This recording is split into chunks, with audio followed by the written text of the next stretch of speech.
Hello everyone. Now I'm going to show you how to program a new key.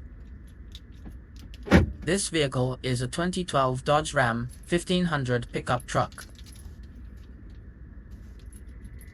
Turn ignition on. Connect the OBD.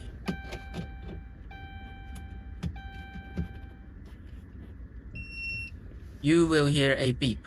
Communication with the vehicle is successful. Turn off the ignition and remove the key. Insert the new key and turn on the ignition. Beep. Communication with the vehicle succeeded.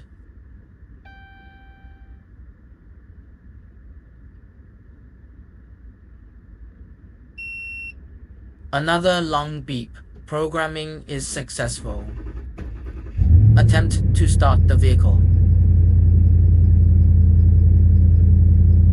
Okay. Unplug the OBD.